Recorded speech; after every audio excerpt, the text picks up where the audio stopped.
Yo, what up? It's DJ Cash, the Fly Haitian Kid, of course, aka Big Bomba in the building. And today I had to bring in reinforcements. You know what I'm saying? I had to bring in reinforcements. I had to bring in my bro J1, Vice President of Pandora, Vice President Sirius FM. Is it considered FM or satellite? XM. I'm sorry. XM. XM. It's all good. It's all good. Because we constantly having these conversations on the pod about, you know, what music is working, what music is doing, what music is lucrative, what music is prioritized. So I was like, why not, you know, bring in the expert? You know what I'm saying? I don't know if I'm an expert, but for one, I just want to say thank you for having me on your platform. No doubt. I'm gonna get on my soapbox a little bit, man. And if the people didn't realize, you and I came up together as DJs in Atlanta, and we talking about, you know, 10, 15 years in, DJ. I first met you DJing at the Peacock on Auburn Ave. That is crazy. You know what I'm saying? With Fo Diddy and Luther. And that was the first time I met you, man. And I was just like, yo, this dude is similar to me. He's humble, but still got great energy and loves the music, man. And we've been connected ever since, doing Motions, Life, Compound, every hot club in Atlanta we was doing. And then just to see your growth and evolution, it's just been a privilege to watch. And I talk about you all the time, man. Thank you. I had to say that in front of your audience and whatnot to let them know the work that you've been putting in, because I don't think people realize every sacrifice and all the stuff that you've done and contributed to not only Atlanta but the culture. So thank you, bro. My bad, bro. Okay, let's get back to it. But I had to say that. Listen, man, I receive it, and coming from you is greatly appreciated, man. Because like you said, man, we met maybe 15, 16 years ago, bro. Yeah. And talk about, like, when you're people think Atlanta's big. Atlanta's very small. Yeah. Atlanta's very small. Yeah. And like when you're hustling, you run into the same people. Like, you know who's working and you know who's putting in work. That's right. And back then, we'd always, if we're not on the same parties, which we often were, it was like, if there were two popping parties for the night, you were at one and I was at the other. That's right. You know what I mean? That's right, man. I mean, we were like the new wave of Atlanta DJs, because there was an old establishment and they wasn't trying to let go. And they wasn't they wasn't trying to embrace us. It was you, me, Infamous, Holiday, and Ace. We was that next wave. And we had to come in and fight. You know, we had to take it. It was like, all right, y'all ain't gonna embrace us. We just gonna come in here and fight our way into these parties and make it happen for ourselves. And, you know, unfortunately, one thing I will say about us, Infamous, you, Holiday, Ace, we embraced the younger generation of DJs. We gave them opportunities, we gave them guidance and stuff. So we didn't do what was done to us. Exactly. I'm still doing it now. Yeah. You know, you come to Bomba Tuesdays, you'll see a lot of young, fresh guys. You know what I mean? Yeah, man. So, like, as you know, like you said, I was at the Royal Peacock. I was always a representation for the Caribbean, an ambassador for like the Caribbean and the African diaspora. Yeah. You know, that's always been my focus. That's always been my thing. So like we're constantly having this argument, right? And the main argument is like, is dance hall still a priority for streaming platforms, for radio? Is it lucrative? Cause they'll tell me, the people will say, you know, we have good and bad. They'll say, streaming platforms don't care about dancehall, and some say, nah, they prioritize dancehall, or they say dancehall doesn't stream very well, it doesn't make money, it doesn't make sense. What, as a person who's a DJ in radio, in streaming, what is your take on that? So there's a lot that goes into it, right? I'll say this. It depends on the streaming platform, because some streaming platforms focus on domestic and international. Some only focus on international, right? And you probably know this better than anybody else. And I actually learned this by going to like this conference in Jamaica where it was featuring like for music, right? A lot of the dance hall music you can't find it the way that you can find like the other genres, right? Where you have the labels or distribution companies pitching them or uploading them and then connecting to the DSP saying, hey, these are our priorities. Check out this artist. We're doing XYZ with them. Right. what happens is you have a lot of independent artists that are doing their thing and they're bubbling overseas, they're bubbling in the Caribbean, they're bubbling in Jamaica, but because they don't have the necessary infrastructure that you see that with the other genres, they might not be getting that shine. So I have to shout out this guy named Diego. He was our Caribbean and dancehall curator with Pandora. And he would actually like go to Jamaica and spend time down there and find those artists and connect with them. And he would tell the stories of like, you know, those artists that are bubbling and what they're doing and the collabs that are happening. So I say all that to say, yes, it's still very relevant. I do think streaming platforms definitely pay attention to it. I know Sirius XM does. We just gave Shaggy his own channel, which he curates and puts together and all that stuff. And it features all that, all Caribbean music and some Afro beats and everything like that. So I think it's still very important. And of course, hip hop has roots in dancehall, in Caribbean music. Busta Rhymes talks about that all the time. Biggie talked about that all the time. You know what I'm saying? That rhythm, that flow. You know what I mean? A lot of people don't know Biggie's Jamaican. Biggie's Jamaican, exactly. So I think it's still very important in today's world, man, because you still got an audience for it and you still got people making good quality music. For sure. For sure. So like, so what I'm hearing is, because as a DJ and being on the radio, often we would have a rep come and, like you said, tell a story almost of a new artist and say, yo, you got to look out for this person. Right. You know, check out this record. You know, can we get some spins on this record? So are you saying like dance hall may be having a connection issue in that sense? Like there's not somebody servicing these records saying, hey, J1, we got a new person out of Jamaica that's doing X, Y, and Z. His crowd is like this. You know, he's getting played here. So you saying like that's probably like the main disconnect? I think that's one of the major factors. Yes. Again, the curators or the leaders of the genre at the different streaming platforms, they have to really be intentional and aggressive as far as finding the music. Whereas like for me, focusing on just hip hop and R&B, you know, I still have to like know what's going on, but I don't have to be as proactive as they are because I'm always getting pitched on stuff. Gotcha. Those guys aren't really getting pitched like we are. So again, they have to go to Jamaica to find out what's going on, or they need to be connected with people down there to understand like, okay, what's bubbling, who's the next artist and all that stuff.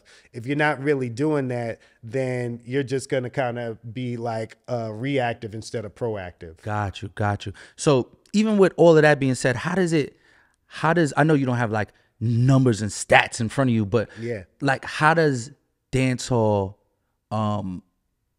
stream versus the other genres?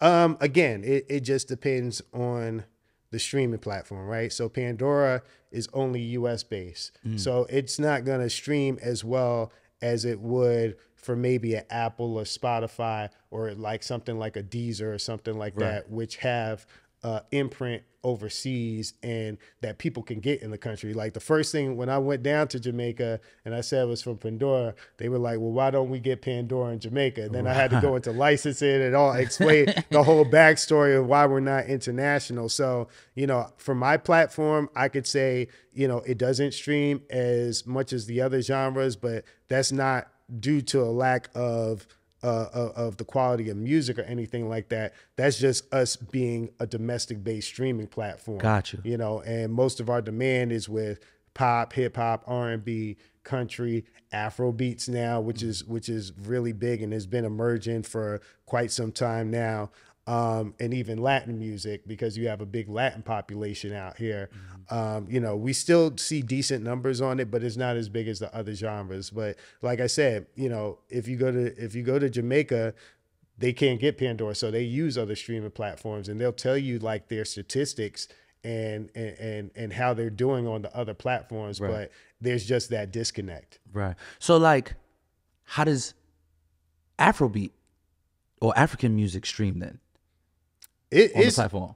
Well, it's doing very well. You know, obviously it's been emerging, but you have a lot of major labels that are signing Afrobeats artists. But at the same time, you know, our curators still have to be plugged in, right? So our former Afrobeats curator, this dude named Juan, he spent time, he went over to Ghana, he went over to Nigeria, and not just for visits, like he would live out there for 3 months, 4 months, connecting with people. So he was ahead of the curve. He was telling me about Fireboy before Fireboy was a thing, right? So again, I think with any genre that doesn't like have roots in the United States or didn't originate out there, you really have to go to the source. You have to go out there and find these stories because they're not always necessarily going to get pitched to you. Yeah, you know, the Burna Boy is he's a megastar. He's going to get pitched to you all the time. You know what I'm saying? Davido, he's going to get pitched to you all the time. But if you want to find out who that next person is, you got to go overseas, or at least be connected with the culture and the DJs over there, or people like yourself. Right. So even though internationally, Pandora might not be available in Africa, but like you said, like that may be the reason why Jamaica might not be. I mean, Jamaican music might not be streaming well, right? But African music is streaming well only because a lot more of them are signed by bigger record labels. Yeah, and then you have a lot of mainstream artists that have embraced Afrobeats. Everybody from your Drakes to Chris Browns to people hopping on Burna Boy's records and vice versa. Remixes and everything like that. So I think you've seen a lot more embracing of Afrobeats lately, you know what I'm saying, than you have seen dance hall lately. Khaled still shows dance hall some love. Like he'll have like a dance hall song on I think he had it on his last album with Buju and every album he at least has like Sizzla or Buju or somebody. But he'll tell you he's a fan of dance hall. Like he loves it and he's embraced in the culture and everything like that. But as far as the collaborations, our megastars are collaborating a lot with with Afrobeats artists right now. Right. So, man, that's crazy. You definitely brought some perspective because I didn't think of it that way. As far as like how they can stream and where they can stream and all that good stuff and being represented. Yeah. It's a lot. That's why, I'm like, wow, okay. It's not like one clear-cut answer. There's just so many layers to it.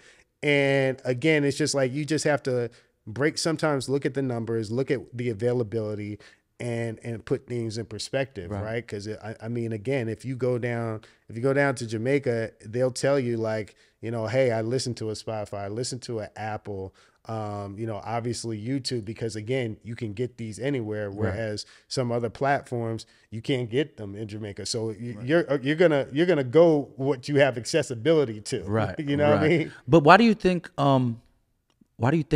more African artists are being signed by more major labels than the dancehall artists or the reggae artists? That's a very good question. I don't have the direct answer. I think it really just goes back to, again, when you have your megastar artists like your Drakes, like your Chris Browns, and they're doing Afrobeats type vibe songs, Nicki Minaj and stuff. They're doing these Afrobeats type vibes, and Drake was doing Afrobeat songs or Afrobeats type song without even a feature on there. Afrobeats artists on there, true. Right? You know what I'm saying? That's true. So when you see that and Drake being who he is, then like people pay attention to stuff like that. It starts streaming, it starts getting the attention, and then they're shouting these artists out. They're giving them looks, they're putting them on features, they're bringing their audience to them, and then vice versa when they're going overseas to either Ghana, Nigeria, or some of these other countries in Africa. Those artists who are megastars over there, as you know, because you're an international DJ, you going over there, they're bringing them into their culture and expanding their fan base internationally. So it's like a give and take. Whereas, you might not see that so much with the dancehall artists and stuff. Not that they say it doesn't happen, but we're talking about like a whole continent, you know what I'm saying, with millions of people. And I got Jamaican roots too, but it's one island. It's limited in the reach that you're gonna get. Whereas you go over to Africa, you can do a whole tour over there and stay over there for years. And make good money and not even think about what's going on back here in the States. Yeah, I mean that is an argument that a lot of people say, like you can't compare this one small island to a huge continent, which is a fair argument. You know what I mean? Yeah. But at the same time, it's kind of like, okay, but we weren't saying that when dancehall was winning and African music wasn't. Yeah. You know what I'm saying? Because there was a time. You got a good point. You know what I'm saying? But things change over time and stuff. Right. You know what I mean? Whereas who would have thought trap was going to become as big as it was? Like if you go to the 90s, nobody, you and me being from New York, nobody was really thinking about Southern hip hop like that. Not at all. You know, it took Outkast, and then after that, Tip, Jeezy, Goody Mob, Gucci, a whole bunch of them. Yeah. And then like the South was it. You know what I Right. mean? And then New York went through a dry spell. You know, Right. and now it's like Still going. Yeah, they came back though. They got a new different wave and stuff like that. But it all just goes through seasons. You know what I'm saying? As far as like what's hot, what's trending, what are people gravitating to, and everything like that. And I also think social media played a big role in it, Right. as well as streaming, because it gave us access to places which are regionally or are hard to get to, right? Right. You know, you're talking about early on with dancehall. It's easy. It was easy to get dancehall music because it's still relatively close to the States. Mm-hmm. You know what I'm saying? Whereas, you know, Africa, you talk about Africa like in the 90s and early 2000s. 13-hour flight. People Yeah, like, yeah. yo, I ain't going to Africa. People had their stereotypes in their head, like, yo, it's this, it's that, and I'm not going over there. But then, you know, with streaming, it made that music more accessible, right? The internet made things more visible with social media, that you can connect with more people over there and everything like that. And then more people started going and embracing the culture and seeing, oh, it's not like what I thought and everything like that. So I think that had a lot to do with the technology and just the accessibility of Afro beats. Whereas dancehall, you know, people were going back and forth from Jamaica to the States all the time. Right, you know what I'm saying? right. People were migrating up to from Jamaica to the States. We have family members of people that we know. So I just think, you know, it just has a lot to do with, you know, the evolution and just technology and accessibility. So what about radio wise? Like as a programmer, as vice president, where does dancehall fall in like prioritization? Like when you're thinking of, all right, when you're thinking of stations to build and what you're gonna play, like where does that fall? Well, I mean, that's the thing.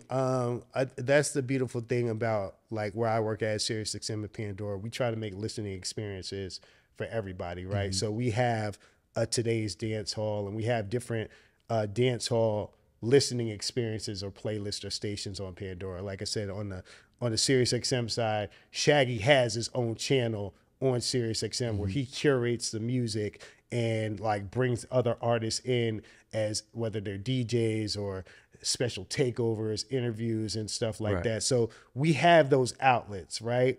As far as terrestrial radio, I can't really say that because terrestrial radio's changed and they have their niche markets or what they're targeting as far as like, you know, what they're going to play and what they're going to do. But, you know, I could say this, at least, you know, about my platform and other streaming platforms, you're going to have something for dance hall artists and whatnot. And just depending on like what's coming out or who the artist is, if it's something that's really big, then it might cross over to some of my playlists as far as hip hop and R&B, you know what I mean? Or it might be like, okay, we're going to give this some additional marketing because this is a big moment or whatever.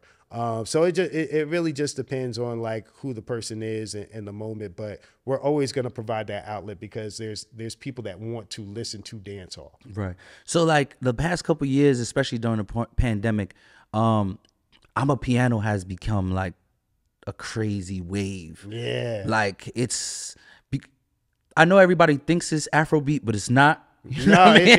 it's different. I Yeah. just went to South Africa a couple of months ago and I really experienced it.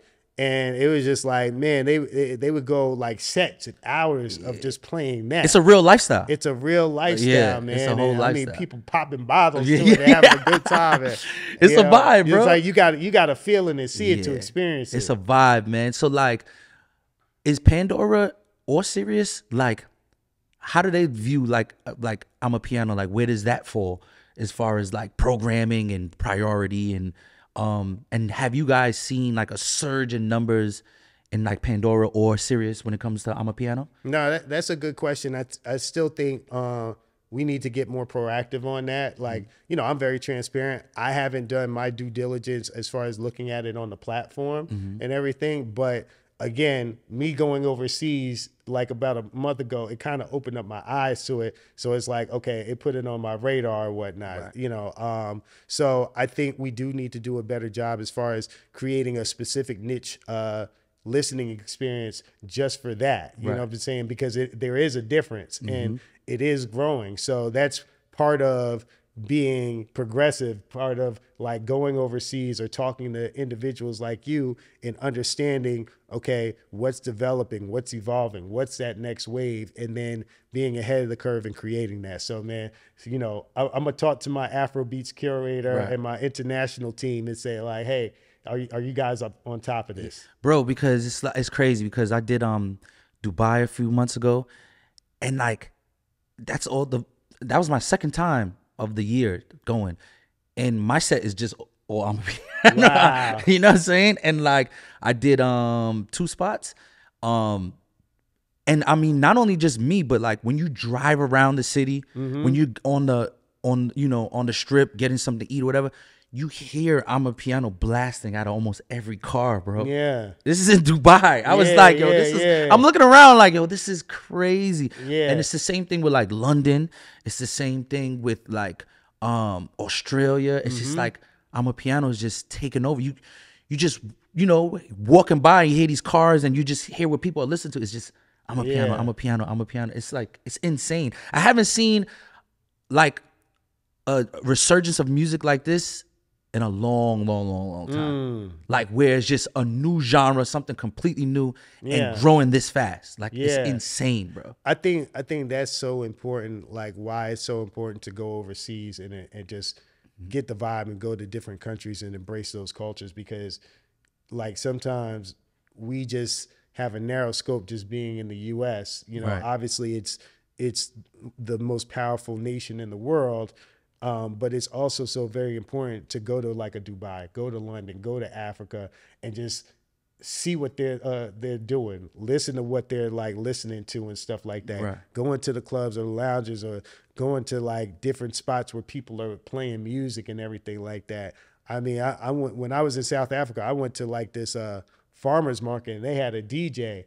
And they were playing it. And people were just in the middle of the farmer's market dancing and having a good time. And I'm like, man, you would never see anything like this in the States, right? Wow. At a farmer's market on a Sunday, people outside having a good time dancing and just, enjoying life and whatnot. So I salute you because you've been on the international tip for a very long time. You've been going overseas and before any of us was like, man, like I just got booked to go out to Vegas or Miami. You was like, man, I'm going to Dubai. We was like, what? You going to Dubai? I thought I'm doing big stuff. I got booked to go to DC somewhere. You going to Dubai and spinning for princes and stuff, man. And the emirs and stuff, man. So man. Shout out Dubai and Qatar because Qatar shows me mad love, bro. I love Qatar. Man, Qatar is like probably like Qatar is like the city that like kind of really opened my eyes so much because that's where I found out about I'm a Piano was Qatar. Yeah, you know what I mean, which is crazy. But so on the platform, and I thank you for that too. That's love. But on the platform too, like what is king? Like what genre is king? Like on the streaming platform on Pandora. The #1 genre right now on Pandora is country. Word. Yeah. But it's, it's so funny. It's like, like country, but country is evolving too, right? Right. You see a Morgan Wallen doing a song with Lil Durk. Right. You see Chris Stapleton performing, with other black artists and whatnot. Either it was at the Grammys or I think it was at the last year's Grammys that he did like a tribute. I don't want to mispronounce it, but he was definitely embracing the culture. But as we all know, country has black roots. You know what I'm saying? Right. Like Ray Charles did a whole country album. Of course. Right. Yeah. But, and you can go back to Nelly and Tim McGraw, right? So there's always been a synergy between country in hip hop. It's more similar than people think. You know what I'm Right. saying? Country is all about storytelling. You know what I Yeah, mean? and now the stories that they're telling is more, like you said, to your point, more resemble the stories of hip hop. Because nowadays, more country sounds more like Old Town Road versus I Lost My Truck and the Old Right. Tim McGraw, and you know Yeah. what I'm saying? Yeah. Like it sounds more like that now than Yeah, it does. yeah. But even somebody like a Tim McGraw, he got with Nelly and they did a song. You know what I'm saying? Morgan Wallen and Dirk, that wasn't a one-time thing. They got a couple of songs together. So it's just you know, country is seeing its own just evolution. You know what I'm saying? That's the beautiful thing about music. It's always evolving, it's always changing. But country is the #1 genre on Pandora. And then it's followed by like hip hop and pop, R&B, and Latin has a very good, strong presence too. And the Afrobeats is definitely emerging. But but country is #1, and I think it's #1. It might be on some other streaming platforms as well. I don't want to misspeak because I can't speak on their behalf. But country got a big following, man. You go to Nashville, that's it. Right.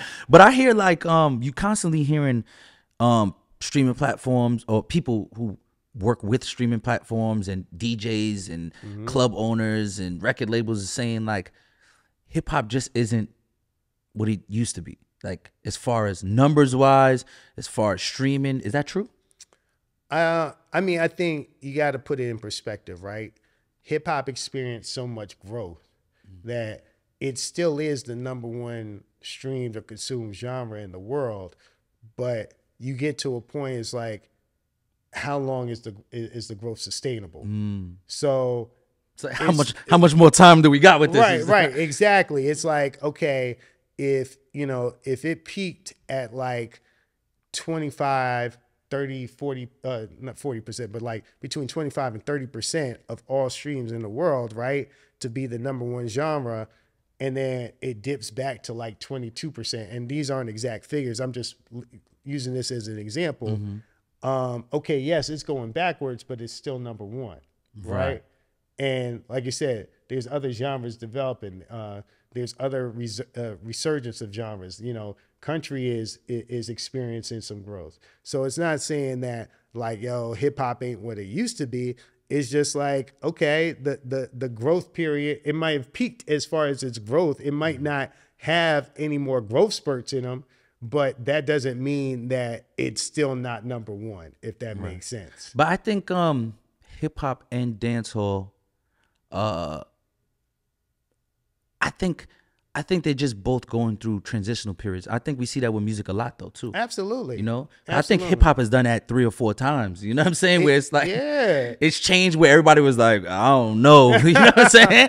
But then it turns out okay, just fine. You know what I'm saying? They always say that, man. They said that about when Snoop came out with his first album, right? They were like, what is this? This is horrible. They were trying to ban hip hop once upon a time. The same people on Capitol Hill were trying to ban hip hop. Now you see politicians on stage with hip hop artists because they know, like, I need to bring out voters. So it's just like things are always changing. Hip hop is no different. It's always evolving, and we can't really tell what it's gonna be or how people are gonna react until time goes by. Right. What might seem as crazy or just garbage today might be somebody's like nostalgic album 10 or 20 years from now, right? You know what I'm saying? That might be their version of a Ready to Die, or Southern Player-listed Cadillac Pimpin'. You know what I'm saying? That might be their version of that. We just don't know. Right.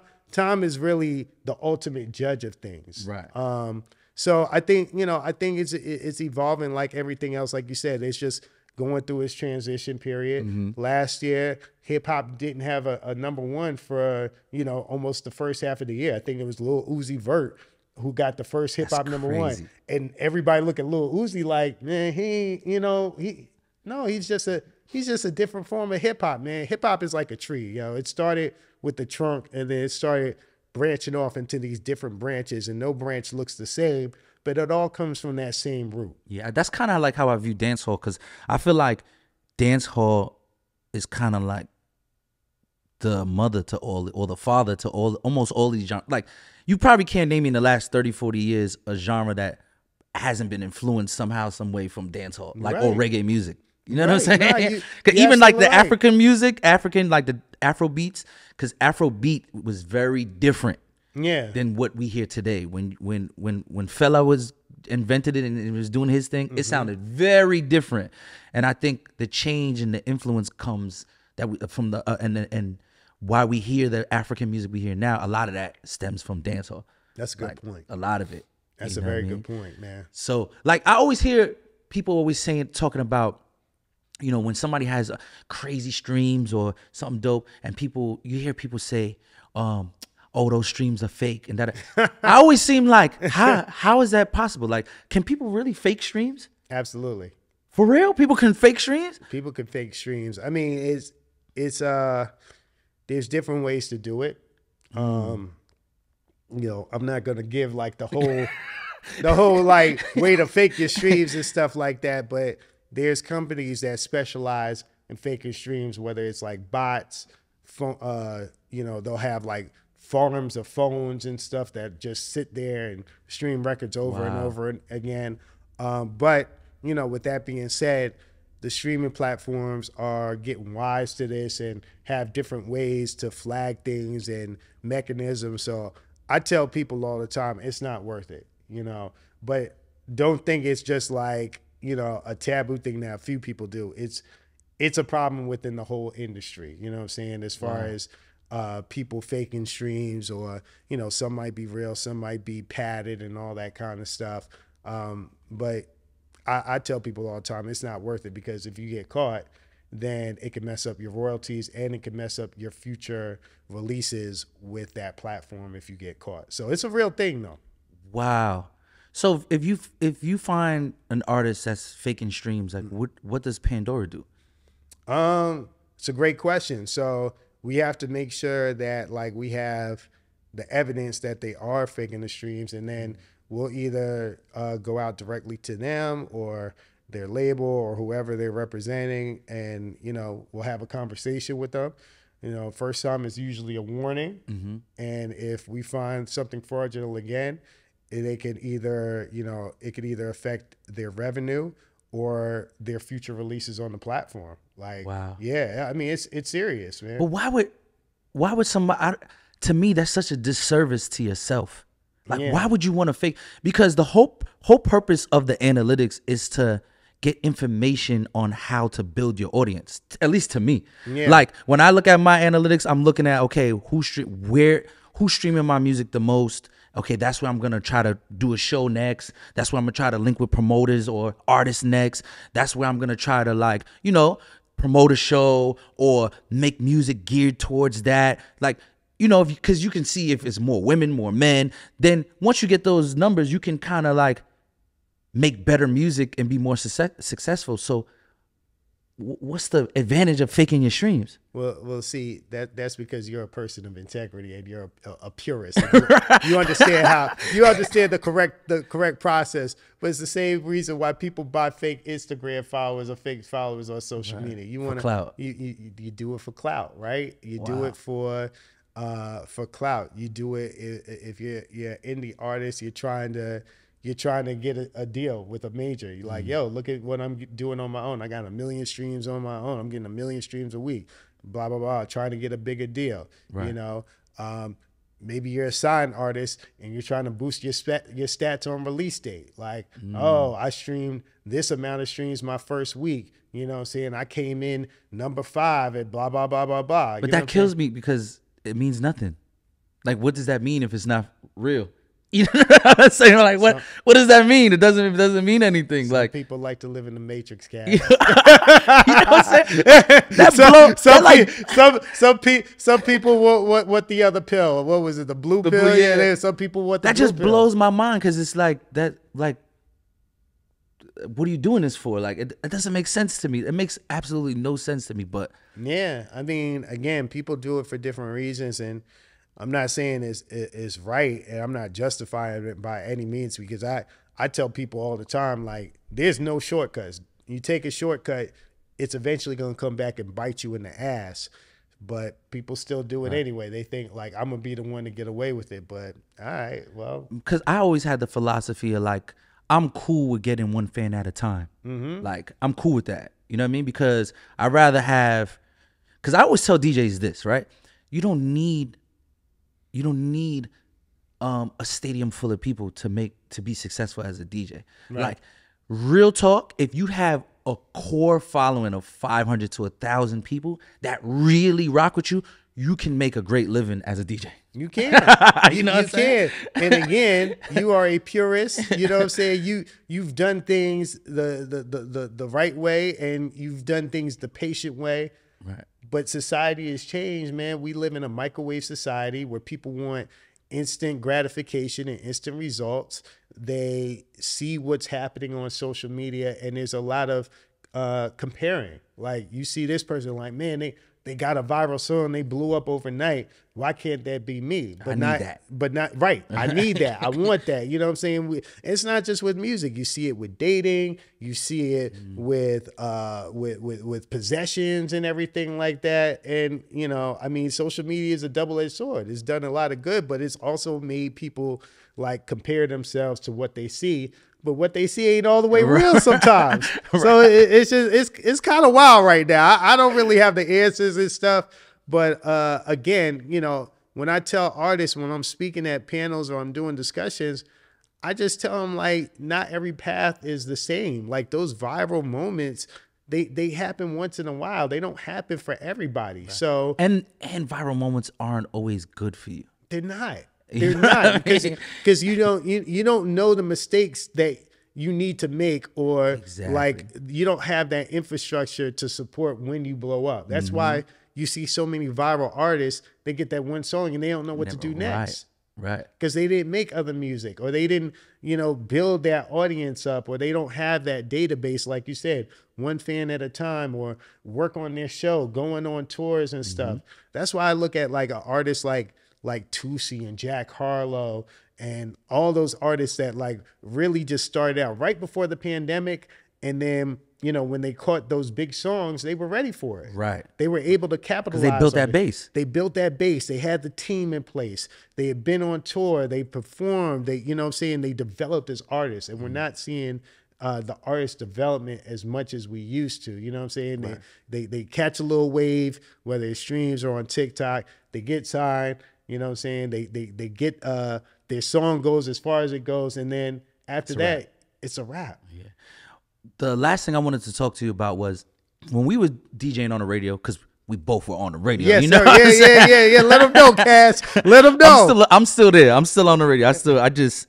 You know, you do it for fun though, man. Like you know, like we did it because we had to. We was trying to pay rent and all that stuff. You do it now because it's just like, all right, let me get this look and give the people something. It is true. It's something about radio I just love. Yeah, you know what I mean, I'm just in love with radio. I guess it comes from growing up in New York. Radio is like, that was it. Yeah, you waited at 7 o'clock to hear Flex drop that bomb because you knew he was going to play something, and you wanted to hear the interviews and all that. No, listen, I still do a new music show in the Heat once a week. Nice. You know, not that I have to. It's just like, yeah, I just want to stay in the mix like you. Right. So like when we was on radio, I remember like everybody just.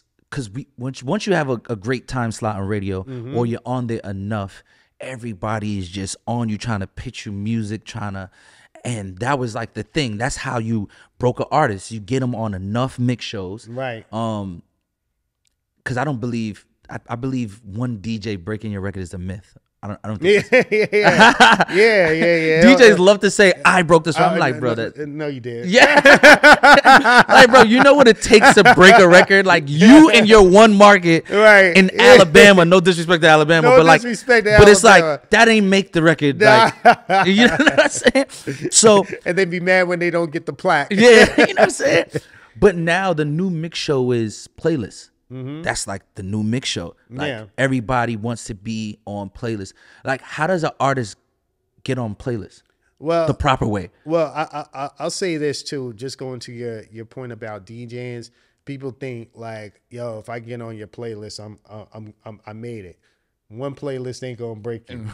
One streaming platform ain't gonna break you. Right. Like there's a lot of pieces that go into it. Like even if you're doing well on the DSPs, like, okay, How is your social media game? Like, because people want to buy into people as artists now. That's why females are winning, because they're giving us the music, but they're also giving us them.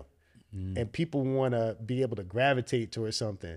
You can say what you want about a Sexy Red or an Ice Spice. They tapped into something where, regardless of your background, people love them just as who they are. Right. You know what I mean? So back to your question though, as far as like playlists, I always say this because I get this question all the time. It's 50,000 songs that get uploaded a day to streaming platforms. 50,000 a day, right? Let's say, and this is not an exact number, let's just say 10 to 15,000 are hip hop. Ain't no way I can listen to 10 to 15,000 songs A day. or a week for that matter, right? So, you know, and I get pitched by the labels, the distribution companies, independent artists, whoever, right? And you're talking about all the labels. So at any given time, I'm listening to like 500 songs a week. That's a 10% of what actually might be getting uploaded that week, or even less than that. So what I tell artists is like playlisting, everybody's trying to get playlisted. So what you need to do is do everything in your power to bring light to your record, to build that story. It's the same thing with Mix Show, right? You can't, you know, everybody's vying for Mix Show, but you're gonna play the joint that got a buzz in the street, right? The joint that's already working, the artist that's been moving around and all that stuff, like That's been talked about. That's been talked about. That was the infrastructure of Atlanta. That's how we were like. That's how we took records from the club to Mix Show. Right. So it's the same principle. It's just different. So as an artist, okay, are you doing digital marketing? Are you doing lookalike campaigns on Facebook? Are you reaching out to the different bloggers to post about your music and stuff, to get that reaction, to look at the comments and see what people are saying, right? To get that audience. Are you going to the different DSPs and using their artist tools, right? Some that you got to pay for, some are free, that you can engage on these platforms and boost up your profile and find your audience and everything like that. But again, people like come to me, you know, playlist my song, but you haven't even done the basic stuff on my platform to track your analytics. I can tell you I'll playlist you all day, but if you don't have my artist tools, how you know I'm not lying to you, right? But so those are the things that artists need to do. They need to build up their platform, right? They need to build up their on-demand streams. And what I mean by on-demand streams, those are streams that like I look at and other DSPs look at, streams that you're getting without any editorial playlisting support. So I get a report every week of the songs that have the most on-demand streams. Like, and that's a person, basically they open up the platform, I'm gonna go to this song or I'm going to this album and I'm gonna press play. That's an on-demand stream because they went there on demand. It wasn't on a playlist or a station or anything. I imagine that's probably more powerful than a playlist stream. I mean, it's very powerful. So, but what a playlist does, like what Mix Show or radio does, is it amplifies it, right? Gotcha. So it exposes it to people that might say, okay, I don't know what to hear, I'm just gonna go to this playlist. That's why people listen to radio, because it's like, I don't have time to make my own playlist or fumble through these songs or find out what's hot. Let me tune into Cash's Mix Show because I know he's gonna play the songs that I want to hear and he's gonna put me up on something new, right? Or they listen to a new music show or a new music hour, like shout out to Gangsta Grill's DJ Drama. Like, you know, I would listen to that for that new music and all that stuff too. And that's essentially what playlisting does. It just amplifies what's already going on, or it gives you a listening experience so you don't have to find one. If you're in the mood for 2000s hip hop, I go to a 2000s hip hop playlist or station on Pandora, and I get that experience. So to put yourself in position for playlisting, you want to do everything in your power that you're building up your own analytics, because what happens is we have so much data that will show if your song is working or not. Let's say, let's say, you know, I like this song personally. It has no story, but I just like it. You know what I'm saying? I want to get this dude the chance. I put it on there and the skip rates are stupid high. Like the average skip rate for that playlist might be 15%. Your song is getting skipped at a percentage of 50%. I gotta drop that song.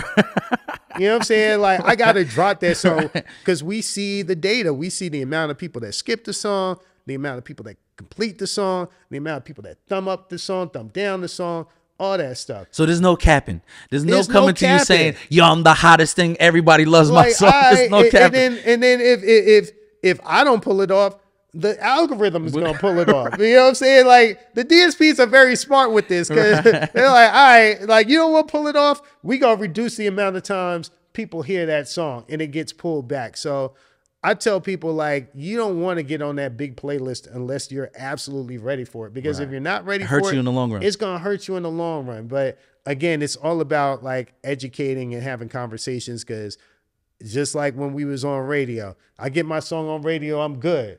No, we've played songs on radio that were bricks. You know what I'm saying? That got heavy rotation and were trash and didn't go nowhere after that. And sometimes they are good. Sometimes they are good, but it's like what you said.